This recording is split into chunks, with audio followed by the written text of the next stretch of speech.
That's good that he told you that. Yeah, Kanembia, you don't have to worry about it. There's another boss who was up there. Well, I said, if you guys can't, because I was very good. I wanted to be promoted now, to move from being that guy photographer going out there to meet with politicians to a desk job where I manage other people. Because I didn't want to go and hang out with politicians. I didn't want to see any politicians. But I was hurting from what I saw. So I put in my letter to resign, and I resigned that December. I leave a comfortable salary of 90,000 and a press card, and with this 90K I used to do other side jobs, you know. So I quit my job and I'm out here. What did wife say? Jerry, what did she say? You know, I was a very quiet person actually. I think the fights that we had in our marriage when we got married was actually that when we fought, I would take a book and read. I would just shut out the world. You're ostrich mode. Not but head in the sand. Yeah, it's an ostrich. Ostrich or turtle. You retract. Tortoise. You get back into you're not a porcupine. Shell. So my shell was a book. My shell was a book. I get a book and just disappear in world of books. So I quit my job. I have a studio. But when I'm quitting my job, I'm saying I'm going to try this organizing thing. So to organize, I look for guys in our house. So we're living on Fungo Estate, a nice house, and I start looking for people who are feeling the same way. I look for guys, Jim Chuchu, George Gashara, Karen Wakoli, all these guys. I look for them and say, I need to do something. So we start meeting in our house. And we met in our house saying, what can we do? So see, I was still coming to organizing, you bring people together, you share the idea, then you build a movement. So we start meeting in our house and saying, now, 1st June 2009, there'll be one guy called Kibaki standing up on Uhuru Park. But before Kibaki stands, it's Raila Odinga, but you're targeting Kibaki, who is the president. And we must raise the issue about IDPs, about the cost of living, all these issues, we must raise them on this particular day. That is the plan. And now they meet in my house and we plan for 5 months. In this planning, they're coming out to my house every 2 weeks. Jerry cooks chapatis. All of them were single. Akina Bill Seranga, Blinky Bill. I've interviewed Blinky Bill on this channel as well. Yeah, so Akina Blinky Bill. All these are single people. So my wife is on cooking the best chapatis. And then I used to organize with someone to drop them home. So we're meeting and we're eating. And we're planning what we're going to do. And so in my mind, I thought you could start a revolution with one person or two people. And I thought, now we must stand up. So we plan and we plan and we meet and we talk and we talk. And we say, on 1st June 2009, Kibaki will walk in and we'll stand up. And then, you know, when you look at a stadium, the stadium has terraces. So me, I'll stand on one terrace, another person on another terrace, another person on another terrace. And if you stand like 10 people in the entire stadium, there'll be so much confusion. He'll have to cut off his speech and get evacuated. Like they have to remove Kibaki from the podium and just whisk him off. Then we can make a statement why we're standing up. A revolution starts, man. So I'm excited. We're going to have a revolution. And so I make noise online. Then that time there was Facebook. And there was Twitter, but Twitter was very small. I make noise online. And then I'm invited to the show by Caroline Talk, or Breakfast Show. I go to the Breakfast Show. I talk about the ills in this country, the evils in this country, why we're standing up. Nikaongea. There's a guy who was listening, Paul Muite, never met him. He was listening, saying, who is that young man? But he didn't know who I was, so he didn't really bother. So I go to the stadium. So all along I've been a photographer, but I've always put my work as a photographer very separate from what I was trying to do. So on that particular day, if I wanted to, I would have gone and stood in front of Kibaki as a photographer, because I would have been here, Kibaki is there, and make noise. But I wouldn't have done that because I realized if I do that, I'll jeopardize any other photographer, whoever does that in the future. I get. So I said, I want to go there as a photographer. I'll go to the terrace. As a mwananchi. As a mwananchi, like a normal human being. I stand up there as me, not on this other side. And that's what I did. Now, when I went to the stadium, so I went to Caroline Toko show in the morning, kapiga kelele, then I went to the stadium. Only one person came with me. His name is John Mwangi. But he didn't stand up. John, call him Mwas. So we walk into the stadium. Hey, we find police officers. Wengi. But I'm just saying, no matter what, we're going to stand up. I get in, sit down, I look around. I'm like, these people are going to join me. If I convince them why you're standing up, they're going to join me. So I sit. Now, take it back a bit to my mother. Hey, Boni. So I'm in the stadium. I've sat. But now, I used to get into trouble as a child. And my mother told me one time, Keguoya, kenoka geranyina. Fear? No, the coward goes home to their mother. I said, if you're a coward, Boni, you won't die. If you're a coward, you won't be arrested. If you're a coward, you won't be killed. Because cowards run. Cowards are the ones who write history. Cowards, they're not there when there's trouble. Angalia, under bystanders, under your witnesser. So my mother told me, because I had gone for Saba, I'd come back with stories. I'd done a couple of things. So my mother told me, so the coward goes home to their mother. Hold on, when you're done Saba, had you gone as a photographer? No, I done Saba as when I was expelled from school. I'd gone to see Akina Hassan Omar and the likes and Akina Orengo. So I'd seen, but I'd also seen tear gas, people being beaten, but I wasn't beaten. So I'd seen, because I was very small. So I'd seen. So I'll come over and tell mommy stories. But I was like, what are you doing there? So coward goes up to the mother. So I had to make a decision. So that particular day, 1st June 2009, I'm in the stadium. And you know you're alone? No, I don't. So as I start calling friends, like, niaje uko wapi? I remember two memorable ones. Niaje uko wapi? Mimi naosha nguo. Someone told me they're washing. Someone chose that particular day after planning for 6 months to wash their clothes. I call another person. Niaje uko wapi? Hapana, me have a flight to catch. I call guys. They were either unavailable or they had an excuse. So now I'm there alone. And I thought Mwas, the girls next to me, was going to stand up with me. So I had to make a decision, man. Do I stand up?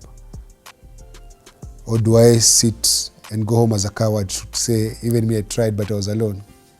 So I had to make a choice. So I stood up. Okay, Boni, the reason why I want to understand what made you stand up more is because a lot of Kenyans right now, we're sitting down. True. You get what I mean? We've been hit. There's so many opportunities that have been presented to voice, to make noise. We're not even standing up. We are just going on the phone and tweeting. You get? So what made you stand up? What was that? You see, you had to make a choice. What made you decide to make the choice? I'm standing up. So many things are in my mind. There was first, I was very afraid because there were many police officers, and I didn't know what was going to happen to me. But I've just come back from covering post-election violence. I'd seen police brutalize protesters and shoot protesters and kill protesters. I'd seen that. But in my heart, I had purpose that we must do something about this country. And I had organized meetings in our house, hosting people. Ledama Olekina came to my house. We hosted him, wanted to run for president. Ronnie Osumba came to my house. So those are these people. We're just trying to look, how do we get Kenya? How do we just reclaim this country?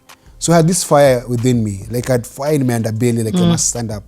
But also, the biggest thing that was happening in my mind was that I had told people we can do this. I had given people my word, we have to do this. And so I had to keep myself my own word. You know, like the way I had sworn with a Tolly signage. Same style. So it was there, I'd given my word.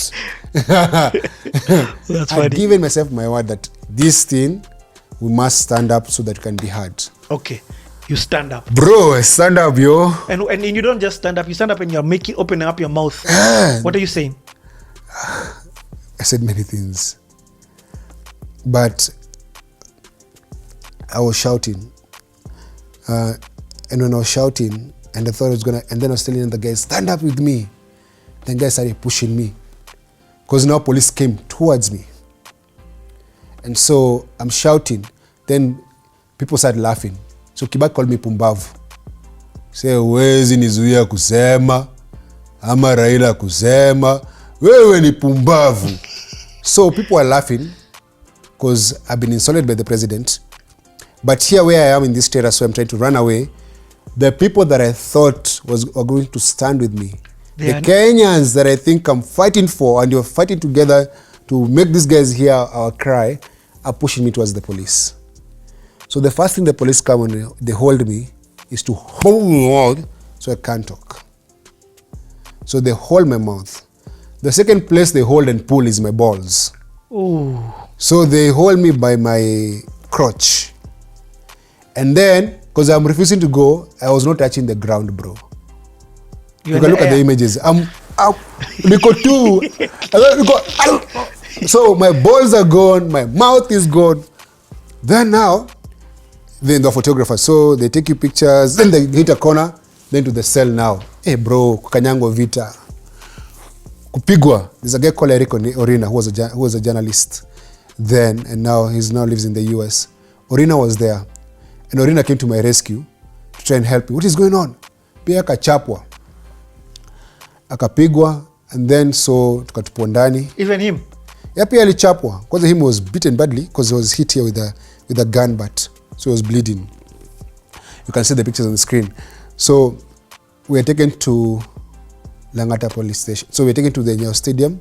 Tukapigwa kwanza vita hapo. Because those people, presidential security, every cop with a small dick who wants to prove that he has a big dick comes and beats you up. Like it becomes a free for all. Ni kama mob justice. Yeah. Umekaa chini unapigwa, wanakugonga tu. And then wakatutoa Nyayo stadium, mbio Langata police station, tukatupwa ndani. Now luckily the guy, my wife was watching TV. Because she knew? She didn't know, really. No, but she was in those meetings. She knew that I was going to be there, but she saw someone being beaten on TV. Wow. But she didn't know it was me. Okay. Hey, so akaona mzee. Then she was called, ati kwa wapi? Wamepiga Boni, wamemchukua. So mimi ndio huyo, nikatupwa ndani. So luckily, when the arrest happened and the name came out, Caroline Mtoko heard about it. Then Paul Muto knew about it. So in the afternoon, guys came to Pangani. Even Ronyo Sumbo came, Langata. Even Gonjiri Wambogo, who MP Wanyeri. Guys who heard about it just came to the police station. And their demand was we should be taken to the hospital. So Akina Caroline Mtoko called, they came and caused so much drama at the police station. And Caroline Mtoko told my wife, don't worry, they won't kill him, we'll take care of him. So they removed me from Langata police station, me and Derek. We were taken to Kenyatta hospital at night for treatment. Then we were taken back to Langata the same night. So I spent the night in Langata police station. What's going through your mind at this time? So let me say what I was so bitter because I cried so much. I cried so much because I had a career. I just quit my job. I cried so much that I thought I was trying to fight for this country, but I was almost beaten by the Mwananchi and the police. And I was, because now it's pain. So you're in the cold floor of the police station. It's very cold, and then you have injuries, so you're in pain. And then so you just cold, and then you cry. I woke up in the morning, and then I remember I was wearing open shoes because I had an injury in my leg. And then went to court. And then was said, then the police had arrested some muggers and then put those muggers next to us. So ended up in court, 4 or 5 of us. And we were told that we shouted unga unga at the president. Then we were released on cash bail. I don't know anyone. I'm not an activist. So I pay my own bail. Then you look for a lawyer. And then Paul Muto said, I'm going to help you when they're doing when it goes to trial and you have people coming to testify, I'm going to help you. So I go home on 2nd June. When I get home, my wife is not feeling well. The day I left the house on 1st June 2009, my wife was pregnant. So I come back home, she's not feeling very well. Then on 3rd of June, she has a miscarriage. Yeah. So 2 days later, she has a miscarriage. When she has a miscarriage, it's just bad. It was complicated and all that. So she has a miscarriage. Now, I have hate from family saying, why are you protesting and you're behaving like a Luo? It's only Luos who protest. What is your problem? Then I have hate from people who don't know me, says that I'm trying to become famous. That's why I'm trying to go and heckle the president. I have all this coming like this. So it's too much. So miscarriage, I remember someone waking up when we had the miscarriage in hospital saying, why don't you just give us back our daughter so you can take care of her and you can go protest? You know, such things. Yo. So we go back home, my wife has a miscarriage. I have this court case. It's a new ball game. And you see, people didn't show up for the protest or for that uprising. So it's back to the drawing board. But during the process of actually, so from the pain and from all that was a discovery that the reason I was doing those things and I was protesting on that particular day was because of what I'd seen during post-election violence. But most Kenyans had never seen those pictures. They were never published. And that's how Picha Mtaani was born. Ah, nice. So now this gives back because to Picha you Mtaani. realize people had no idea what They had no idea. Why is it, you actually did just look like a heckler. Yes, why are you so bitter? Yeah, what did you lose? What is your problem? Yeah. Oh man. So now that's how Picha Mtaani was born now, because now I realize people have to see these pictures. Okay. Hey, Boni, first and foremost, Pole. I didn't know. You see, I didn't understand. I did know you got probably beaten up a bit, but I didn't see it further. I didn't see it from Jerry's perspective. And you know what I mean? I didn't even see it from maybe the words that were thrown to you by family. Yeah. I did know a few guys didn't stand up. In fact, I thought Karen Tok was one of the people who stood up. Who was supposed to stand up with you.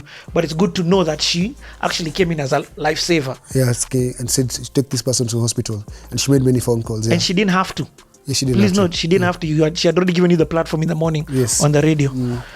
Hey, so she was using her way to fight. So she was using her way to fight, and also her platform as well. Exactly, Paul Mwite actually came through as a lawyer. So here I am. I've stood up alone, and then now I have a court case, and I have to pay. So I had to pay a regular lawyer, then ensure that we call Paul Mwite when there is cross-examination.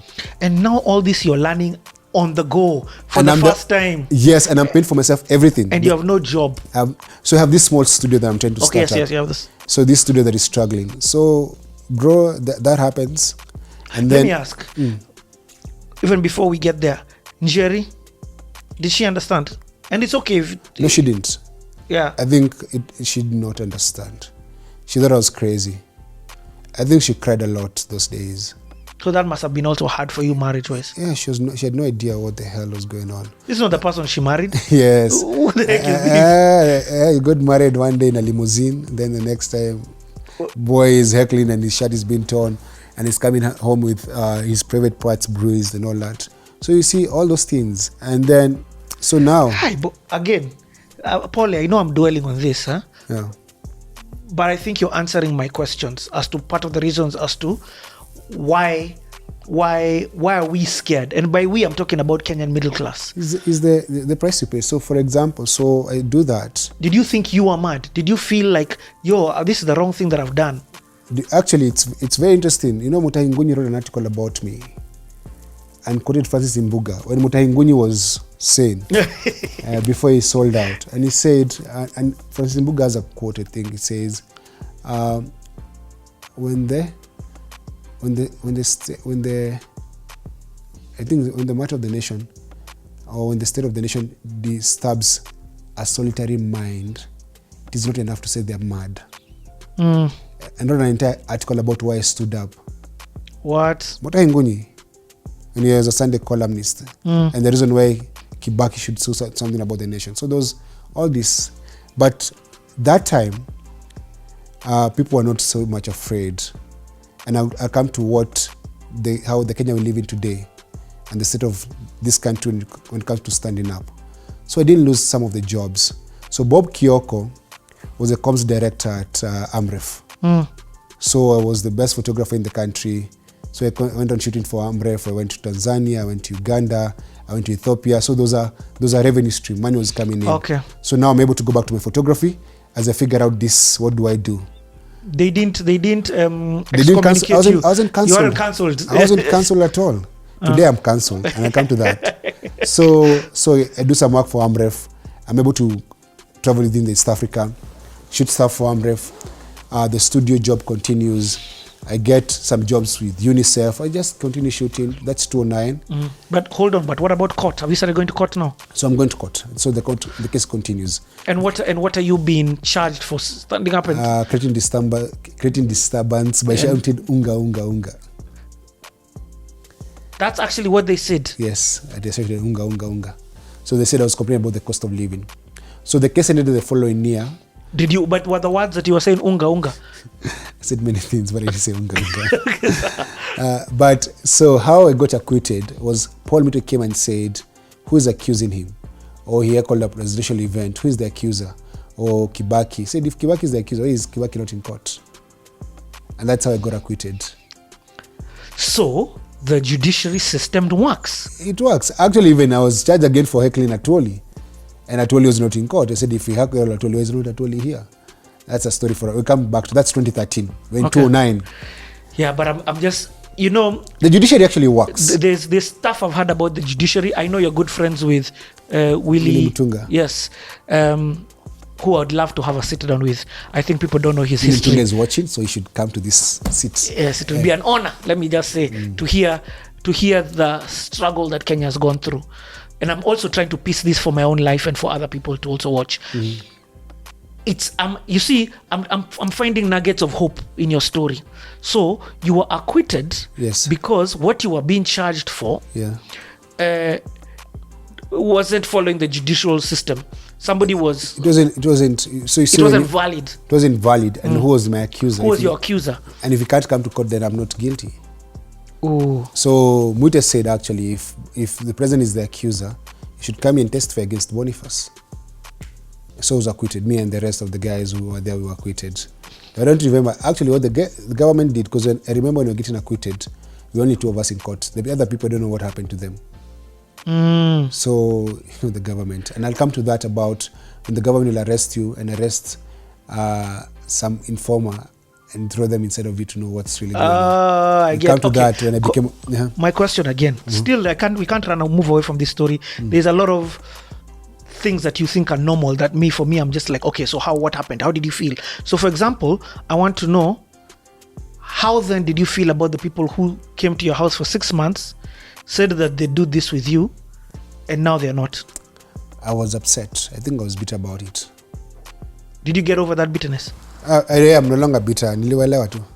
I realized they're not alone. There are like 49 million Kenyans like them. So myself included. You know, when you have a small sample group, you think, these guys are not good. But when you realize it's not the standing up is not the norm. It's the exception. Yes. Yeah. Okay. So okay, no problem. So, but for a while you were bitter. I was upset with them because we spent resources, we spent time. So some chapatis cooked for them. Yeah, and taxis, man, dropping people at home at night. Because the entire band of just a band were coming there.